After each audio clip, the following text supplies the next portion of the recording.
बिस्मिल्लाहिर्रहमानिर्रहीम। अस्सलाम वालेकुम। फैसल अब्बासी हाज़िर खिदमत है। इस वक्त पाकिस्तान में जो लोग हैं उनमें से अक्सरियत की नज़रें मेलबर्न क्रिकेट ग्राउंड पर हैं और बहुत से लोग क्या बल्कि बड़े दिनों से ये जो मौजूदा वर्ल्ड कप है T20 का, इसका और 1992 का वो वर्ल्ड कप जो पाकिस्तान ने जीता था, इमरान खान जिसमें कप्तान थे, वो वाहिद इकलौता वर्ल्ड कप है हमारे पास ODI इसका, वनडे इंटरनेशनल का, जो हमने जीता था। उसके बाद हमने 2009 में यूनुस खान की कप्तानी में T20 का वर्ल्ड कप भी जीता था, जबकि 2010 में इंग्लैंड T20 वर्ल्ड कप जीत चुका है।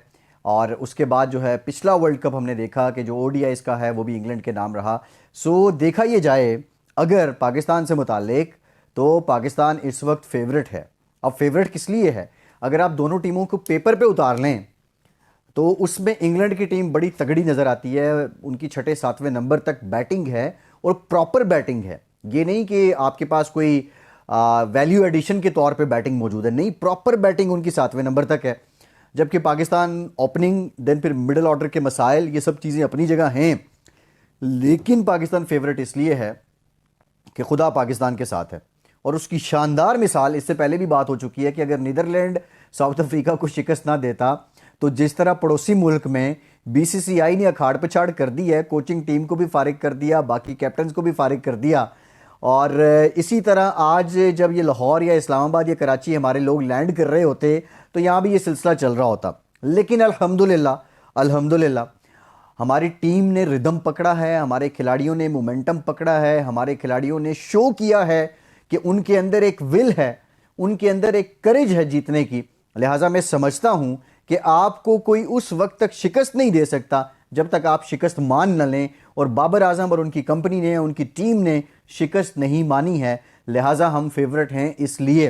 दूसरी इंपॉर्टेंट बात यह है कि अब बारिश की जो बात हो रही है, इतना ज़्यादा मायूस होने की बात नहीं है। बारिश, अगर खुदा हमारे साथ है, हमारी किस्मत हमारे साथ है, तो कल बारिश भी नहीं होगी, और अगर हुई भी तो उतनी ही होगी जो पाकिस्तान के फ़ायदे की होगी।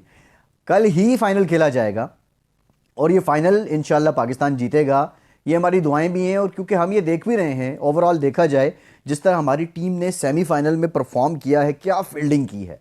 इससे पहले हमारी फील्डिंग, हमारे प्लेयर्स की बॉडी लैंग्वेज, उकताहट, नज़र आता था कि टीम कहीं मायूस है, हमें कहीं मायूसी ही नज़र नहीं आई। शुक्र अल्हम्दुलिल्लाह। दूसरी इंपॉर्टेंट बात यह है कि जिस तरीके से जानदार हो के टीम की तरह खेले हैं, उस पर भी हमारी टीम की दाद बनती है। और मैं ये समझता हूं कि हमारी टीम और लगन के साथ खेलेगी और मेहनत के साथ खेलेगी, और जब ये मैदान में उतरेंगे तो मालूम होगा कि चैंपियंस उतरे हैं मैदान में, पहले से लगेगा कि दे आर चैंपियन। पाकिस्तान को इस वक्त इस वर्ल्ड कप की जीत की अशद ज़रूरत है। एक मरतबा फिर से दुनिया को इस पैगाम की ज़रूरत है कि पाकिस्तानी जो हैं स्पोर्ट लविंग कंट्री हैं, पाकिस्तान अमन को पसंद करते हैं, पाकिस्तान जो है वह दुनिया की बेहतरीन टीमों में से एक है। दूसरी इंपॉर्टेंट बात यह है, तीसरी बल्कि दो तो पहले कर चुका हूं मैं। अब एक खबर यह आई है कि 1992 में जब इमरान खान की क़यादत में पाकिस्तान ने वर्ल्ड कप जीता था तो वो रमज़ानुल मुबारक का महीना था और मार्च का महीना था गालिबन। अब की बार रोजे नहीं है भाई, लेकिन टीम मैनेजमेंट ने रोजे रखे हैं, कुछ खिलाड़ियों ने भी रोजे रखे हैं, मैच से पहले, सेमीफाइनल से पहले भी रखे हैं, और इन बीच के दिनों में भी कुछ रोजे से हैं। ये बड़ी इंपॉर्टेंट बात है। अगर हमारा दुआ पे भी इतना यकीन हो गया है और साथ हम मेहनत भी कर रहे हैं, तो इसका मतलब है कि फतह ज़रूर हमारे पास होगी। बाज़ औक़ात हम क्या करते हैं, बीइंग मुसलमान, मैं आपको बताऊं, हमारा अकीदा ये होना चाहिए कि हमें दुआ के साथ साथ दवा भी बड़ी ज़रूरी है। लेकिन बाज़ औक़ात हम सिर्फ दवा ही कर रहे होते हैं, और शायद रब चाह रहा होता है कि ये बंदा मेरे पास आए, ये मुझसे कुछ मांगे तो सही। तो वो जो बंदे और रब के दरमियान एक नाता है ना, वो दुआ पे मुनहसिर होता है। अगर रोज़े रखे हैं, दुआएं की जा रही हैं, उसका अजर सवाब तो होगा, लेकिन मैं समझता हूं कि उसका असर ज़रूर होगा परफॉर्मेंस पे। बहुत बड़ी तादाद में लोग हैं जो मेरा वीलॉग देख रहे हैं, वो शायद दुआओं पे यकीन नहीं करते, लेकिन ज़िंदगी में इंसान किसी न किसी मकाम पे ज़रूर पहुंच जाता है कि जहां पे उसको दवा से ज़्यादा दुआ पे यकीन हो जाता है। बहरहाल ये पर्सन टू पर्सन वेरी करता है। बहुत से लोग शायद इस रोज़े रखने पे क्रिटिसिज्म भी कर रहे हों, लेकिन अगर आप इस यकीन के साथ कोई भी काम कर रहे हैं कि ये काम आपको फ़ायदा देगा, और ये क्रिकेट है, और इसमें अगर पाकिस्तान क्रिकेट टीम जीतती है तो पाकिस्तान का परचम ऊपर जाएगा, पाकिस्तान का नाम बुलंद होगा। इसलिए मैं समझता हूं कि जो लोग रोज़े रख रहे हैं उनको अजर के साथ साथ उनकी दुआएं भी अल्लाह रब्बुल इज़्ज़त कबूल करें, اور ہم یہ ورلڈ کپ اپنے پاس لے کر آئیں.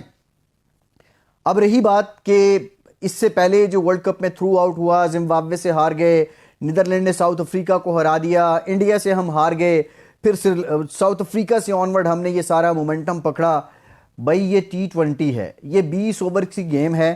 2-3 اوورز اچھے نکل جائیں، اچھے سے مراد یہ ہے کہ اگر آپ بیٹنگ کر رہے ہیں اور آپ 2-3 اوورز میں 30-40 رنز لے لیتے ہیں تو اس کا پریشر دوسری طرف چلا جاتا ہے.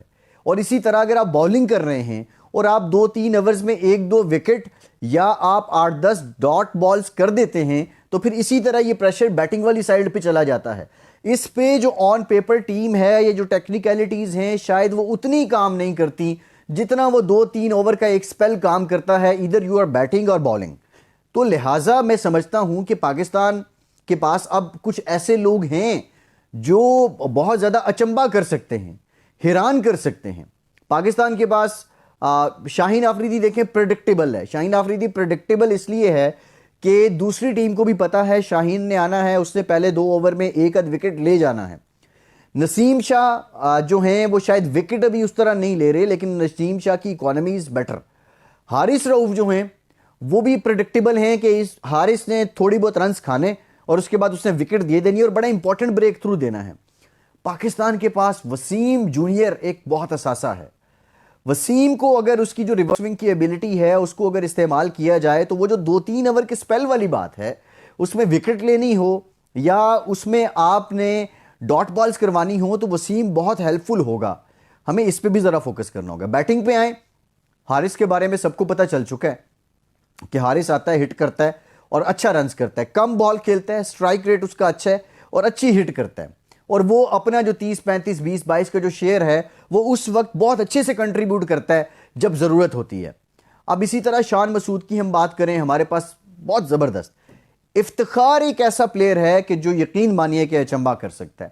جو آپ کو 2-3 اوور کے سپیل جس کی ہم بات کرتے ہیں اس میں افتخار ہمیں بہت بہترین، بہت شاندار. اور میں سمجھتا ہوں کہ یہ 2 پلیئرز محمد وسیم اور افتخار، ان کا بہت کی رول ہوگا اس میچ کو جتوانے میں. میں ہارنے کی بات تو اس لیے نہیں کر رہا کہ بھائی ہمیں وی آر آپٹیمم، ہار کا تو تصور ہی نہیں ہے. اگر ہماری ٹیم اپنے ذہن میں ہار کا تصور لیے نہیں بیٹھی تو ہم ہار کے بارے میں کیوں سوچیں. ہماری امید بہت بڑی ہے، ہمارا حوصلہ بہت بڑا ہے. سو لہٰذا میں یہ کہوں گا کہ یہ محمد وسیم اور افتخار ان کا بڑا میجر رول ہو سکتا ہے. بہرحال یہ حالات ہیں، ساری دنیا اس وقت کرکٹ کے جنون میں ہے. ہماری دعائیں پاکستان کے لیے ہیں. پڑوسی ملک میں BCCI جس کو بولتے ہیں اکھاڑ پچھاڑ ہو گئی ہے. مجھے سمجھ نہیں آ رہی کہ جو انڈین کرکٹ کاؤنسل ہے یا جو وہ ان کا بورڈ ہے وہ ان کو کیا ہو گیا ہے. بھارت نے اتنا برا بھی نہیں کھیلا کہ آتے ساتھ ہی آپ نے سب ہٹا دیے، کوچنگ بھی فارغ، کیپٹن بھی فارغ، یہ بھی فارغ، وہ بھی ٹیم سے باہر، یہ بھی باہر. بھائی کیوں؟ اتنا برا بھی تو بھارت نہیں کھیلا، بھارت نے پاکستان کو ہرایا ہے. اب اگر بھارت جو ہے، ہاں یہ آپ کو ضرور مسئلہ ہو سکتا ہے کہ پہلے پاکستان نے 10 وکٹوں سے شکست دی، اب انگلینڈ نے 10 وکٹوں سے شکست دے دی ہے. لیکن اس پہ بھی اگر بھارت کی 1 ارب سے زائد آبادی کا، یہ کرکٹ شائقین کا اتنا پریشر آیا، انہوں نے میمز بنائیں، اور اگر ڈیسیژن میکرز کو اس طرح پبلک کا پریشر زور ڈالتا رہا اور وہ اس کو اتنا کنسیڈر کرتے رہے، پھر تو آپ گئے. رمیز راجہ کی بات بہت اچھی لگی کہ بہت زیادہ کرٹیسزم ہوتا رہا کہ بابر اعظم اور رضوان سے اوپننگ نہ کروائی جائے، کسی ایک کو ون ڈاؤن بھیجا جائے. لیکن رمیز راجہ نے یہ کہا کہ بھائی 25 جوڑیاں بدلی ہم نے، اس کے بعد جا کے یہ جوڑی بنی ہے. 10-15 سال تک ہم اوپنرز ڈھونڈتے رہے، اب یہ آ گئے ہیں، ان میں سے اگر کوئی فارم میں نہیں ہے تو فارم واپس آ جائے گی. دوبارہ اگر ہم بناتے ہیں اوپننگ پیئر تو پھر 10 سال لگ جانے. پبلک کا اتنا پریشر ہونے کے باوجود کہ بابر اعظم کو 1 ڈاؤن بھیجیں یا 2 ڈاؤن بھیجیں، اس کے باوجود رمیز راجہ نے اس کو کنسیڈر نہیں کیا. This is called decision making ability یا ڈیسیژن میکنگ سکلز. لیکن بھارت اتنے بڑے بڑے لیجنڈز ان کے پاس، سمجھ نہیں آ رہی کہ انہوں نے کیا کیا. اور اتنا بھی میرا خیال کوئی کرکٹ ہے، ہار گئے ہیں، کیا ہوا؟ لیکن آتے ساتھ ہی اور اب آپ پھر سے کریں گے، جبکہ اگلے سال آپ نے ODI کا ون ڈے انٹرنیشنل کھیلنا ہے اور وہ ODI کا آپ نے ورلڈ کپ کھیلنا ہے، ون ڈے انٹرنیشنل کا آپ نے ورلڈ کپ کھیلنا ہے. لیکن یہ حالات ہیں. بہرحال خلاصہ یہ ہے کہ all the best Pakistan cricket team, انشاءاللہ پاکستان جیتے گا. فیصل عباسی کو اجازت دیجیے.